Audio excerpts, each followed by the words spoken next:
Alors, on va maintenant prendre des nouvelles de Selim Ben Safia. Je vous le disais au début de cette émission, Selim Ben Safia qui a dû filer, comme on dit, rapidement à l'hôpital pour un heureux événement. Selim Ben Safia, vous êtes en ligne avec nous, il me semble, en direct de l'hôpital à la Pitié-Salpêtrière, il me semble. Est-ce que vous pouvez nous parler de ces poèmes de Warsan Shir? Comment met-on en scène, au fond, les textes d'un poète?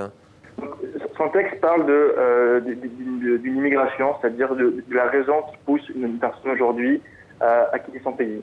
Elle dit que personne ne quitte sa maison sans que sa maison ne lui demande de partir. Et on essaie de remettre dans un contexte particulier. Donc ce qui arrive aujourd'hui sur le pas de la porte, c'est aussi une immigration. Et on souhaitait rappeler que cette immigration n'est pas voulue. Elle est nécessaire face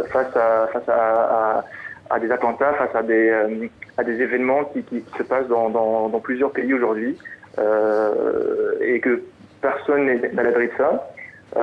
Dans la pièce que j'ai mis en scène, je vais travailler des musiciens tunisiens, Imed Alibi, Zied Zouari, Khalil Ntessi, et des danseurs français, Alistine et Théo Mogan-Giban. L'idée, c'est de faire rencontrer aussi des personnes de cultures différentes, tant professionnellement parlant entre la musique et la danse, tant de nationalités différentes. Et nous avons eu des résidences en France, des résidences en Tunisie. Notre objectif était justement de mixer ces cultures, dire qu'aujourd'hui, chacun de nous peut être étranger à un moment donné de sa vie. Comment est-ce qu'on reçoit l'autre, comment est-ce qu'on en parle. Et vers la fin de la pièce, donc on met en scène ce poème qui dit les choses que nous avons essayé aussi d'exprimer par nos corps. Le corps qui n'est pas toujours facile à comprendre, ou il peut être compréhensible de manière complètement différente en fonction de la personne qui reçoit.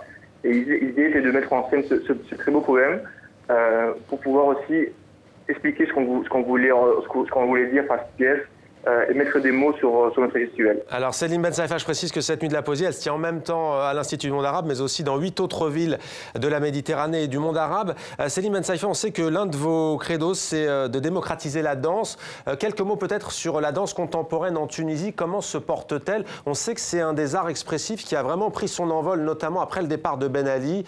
On a vu beaucoup de danseurs, notamment les danseurs citoyens, s'accaparer le territoire pour pouvoir dire on existe, on est là. Il y avait aussi beaucoup cette notion du mouvement de liberté.